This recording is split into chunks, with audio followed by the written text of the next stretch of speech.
Hi there, welcome to Code of Support YouTube channel. My name is Titilope Awobodu. We're still in our season 1, Mothers in the Bible. And today, we're going to be studying a very interesting mother named Rebekah. Her story is in Genesis chapter 25, and we're going to be dissecting some things about her. What can we learn from this mom? What are the godly characters that we can imbibe? Come with me. Genesis chapter 25, we'll start from verse 22. The 2 children struggled in her womb. So she went to ask the Lord about it.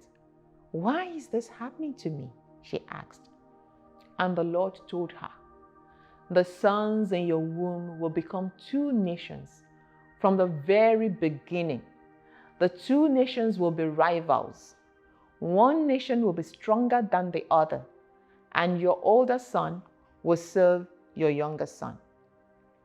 And when the time came to give birth, Rebekah discovered that she did indeed have twins. The first one was very red at birth and covered with thick hair like a fur coat. So they named him Esau. Then the other twin was born with his hand grasping Esau's heel. So they named him Jacob. First lesson for me, we're to go to God at each step of our children's lives to make inquiries. The choice of school, the choice of career, and so on.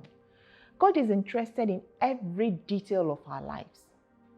And if you have issues accepting what God told Rebekah about her children, go and read the book of Romans chapter 9 from verse 10 to 25, where Paul declared God's sovereignty over all. You can check it out. And then verse 28 here in Genesis. Isaac loved Esau because he enjoyed eating the wild game Esau brought home. But Rebekah loved Jacob. Genesis 27 verses 5 to 9. Rebekah overheard what Isaac had said to his son Esau. So when Esau left to hunt for the wild game, she said to her son Jacob, listen, I overheard your father say to Esau, bring me some wild game and prepare me a delicious meal. Then I will bless you in the Lord's presence before I die. Now, my son, listen to me. Do exactly as I tell you. Go out to the flocks and bring me 2 fine young goats. I will use them to prepare your father's favorite dish. Then take the food to your father so he can eat it and bless you before he dies.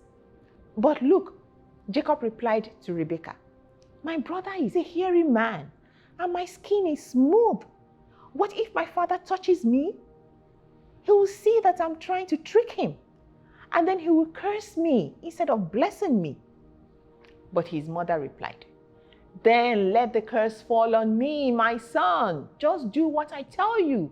Go out and get the goat for me. Rebekah heard about Esau's plans, so she sent for Jacob and told him, listen, Esau is consoling himself by plotting to kill you. So listen carefully, my son. Get ready and flee to my brother Laban in Haran. Stay there with him until your brother cools off. When he calms down and forgets about what you have done to him, I will send for you to come back. Why should I lose both of you in one day? Verse 46. Then Rebekah said to Isaac, I am sick and tired of these local Hittite women. I would rather die than to see Jacob marry one of them. Genesis 28:5. So Isaac sent Jacob away, and he went to Paddan Aram to stay with his uncle Laban, his mother's brother. So the lessons from the life of Rebekah as a mother. For me, the first one, favoritism or simply obeying God. She received the message from God and was simply keeping to it. That's me. The second lesson, she helped her son in getting what God said belonged to him. As mothers, we're also helpers of destiny to our children. So the third lesson for me, a family meeting could have been, better instead of being kind of like deceitful, half-truth here and there, It might be helpful to lay everything down and talk about it. Maybe. And then the fourth lesson, she laid down her life for her son Jacob. She says, let the curse fall on me. This is one of the unique attributes of being a mother. We face battles for our children. We take the bullets for them. You know what I mean? Spiritual battle, physical, all sorts. We are always so protective of our children. That is it for me. And then she was well informed through eavesdropping, maybe. Proverbs 31 verse 27 says, in the virtuous woman verses, it said, she carefully watches everything in her household. She was vigilant in her home. And I think this is what Rebekah was doing. She was vigilant. She listened to the conversation between Isaac and Esau. And she also heard when Esau was making plans to kill his brother. So she was everywhere. She knew what was going on in her home. We should be vigilant as well. So the next one for me, she stepped in to avoid bloodshed. Timely intervention.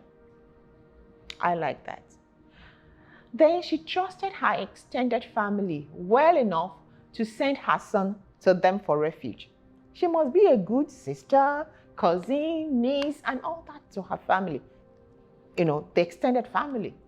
She must have a very good relationship with them for her to send her son over to them for refuge. Who are we to our extended family? Who are we to our children? Who are we to even our husband? Go back into the Word. Allow the Holy Spirit to teach you. So until next week, please share the video, like, and subscribe to this channel so that whenever we drop a new video, you'll be the first to know. Cool, right? See you again next week. Bye now.